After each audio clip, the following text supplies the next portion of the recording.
கர்த்தருடைய பரிசுத்த நாமத்திற்கு ஸ்தோத்திரம் உண்டாவதாக. அருமையான கர்த்தருடைய பிள்ளைகளே, நாம் கர்த்தரை ஆராதிப்பதிலே கவனம் செலுத்த வேண்டும் என்கிற சில காரியங்களை வலியுறுத்த வேண்டும் என்று வாஞ்சிக்கிறேன். ஆராதனை, கர்த்தருக்கு ஆராதனை செய்வது மிக மிக முக்கியம், மிக மிக பாக்கியம். ஆனபடினாலே அதை குறித்த ஒரு வசனத்தை நான் வாசிக்கிறேன். யாத்ராகமத்தின் புஸ்தகம் 3ஆம் அதிகாரம் 12ஆம் வசனத்தை வாசிக்கிறேன். அதற்கு அவர், நான் உன்னோடு கூட இருப்பேன். நீ இந்த ஜனத்தை எகிப்திலிருந்து அழைத்து வந்த பின் நீங்கள் இந்த மலையிலே தேவனுக்கு ஆராதனை செய்வீர்கள். நான் உன்னை அனுப்பினேன் என்பதற்கு இதுவே அடையாளம் என்றார். இந்த வசனத்தை பாருங்க, கொஞ்சம் வித்தியாசமாக இருக்கும். இஸ்ரவேல் ஜனங்கள் ஆபிரகாமுடைய சந்ததி. இந்த ஆபிரகாமின் சந்ததியில் ஆபிரகாமோடு கூட பேசும்பொழுது, நான் உன்னை பெரிய ஜாதியாக்குவேன், உன் பெயரை பெருமைப்படுத்துவேன், உன்னை ஆசீர்வதிக்கிறவர்களை ஆசீர்வதிப்பேன், உன்னை சபிக்கிறவர்களை நான் சபிப்பேன் என்று சொல்லி கர்த்தர் ஆபிரகாமோடு கூட பேசினார். ஆபிரகாம் கர்த்தருடைய அழைப்புக்கு இணங்கி தன் சொந்த தேசத்தை, சுய ஜனங்களை விட்டு புறப்பட்டு கர்த்தருக்காக வருகிறார்.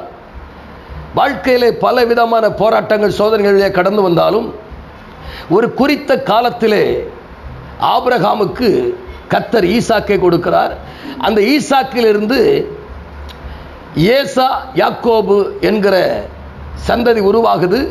அதற்கு பின்பதாக அவர்கள் பலுகி பெருகும் பொழுது இந்த ஆபிரகாம் தனக்கு பிள்ளை இல்லாது இருக்கும் பொழுது ஒரு காரியத்தை கேட்கிறான். ஆண்டவரே, நான் பிள்ளை இல்லாதவனாக இருக்கிறேனே, இந்த எலேசார் என் வீட்டினுடைய வாரிசாக முடியுமா என்று கேட்கும்போது, அவன் அல்லப்பா, உன் கற்ப பிறப்பு உன்னை உன் சந்ததி கற்ப பிறப்பினால் சந்ததி பெருக பண்ணுவேன்னு சொல்லும்பொழுது, அப்போ இவர் எதனால் அதை நான் அறிவேன் என்று கேட்டபொழுது ஆண்டவர் பலி செலுத்தும்படி சொன்னார். பலி, பழைய ஏற்பாட்டு காலத்தில் பலியும் ஒரு ஆராதனை தான், பலி செலுத்தல் ஒரு ஆராதனை தான். ஏன்னா நோவா ஜலப்பிரயாணத்துக்கு பின்பு சுத்தமான மிருகங்களிலே சிலவற்றை கர்த்தருக்கு ஒரு பலிபீடத்தை கட்டி அதில் பலி செலுத்தினான் என்று ஆதியாகமம் 8ஆம் அதிகாரம் 20-21 வசனம் சொல்லுகிறது. அந்த பலியினுடைய சுகந்த வாசனையை கர்த்தர் முகர்ந்து பார்த்து ஆசீர்வதித்தார் என்று வேதம் சொல்லுகிறது. அப்போ பலியும் கூட ஒரு காரியத்தில் அது ஆராதனைக்கு ஒப்பனையாகத்தான் இருக்கிறது. அந்த ஆராதனையை கர்த்தர் முகர்ந்து பார்த்து, அந்த நறுமணத்தை முகர்ந்து பார்த்து ஆசீர்வதிக்கிறார். எப்படி ஆசீர்வதிக்கிறார்?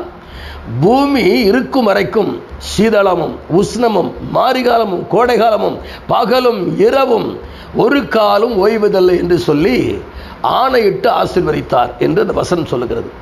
அப்போ பலி என்பது கர்த்தரை உயர்த்துவது, கர்த்தரை மகிமைப்படுத்துவது, கர்த்தருடைய இருதயத்தை அப்படியே இந்த ஆராதனைக்குள்ளே கொண்டு வருவது. இவைகளெல்லாம் பலி செலுத்துகிற காலத்திலிருந்து, ஆராதிக்கிற காலத்திலிருந்து இப்போ உள்ள காலம் வரைக்கும் இந்த ஆராதனையில் கர்த்தர் விருப்பமற்றவராக இருக்கிறார் என்று வேதம் சொல்லுகிறது.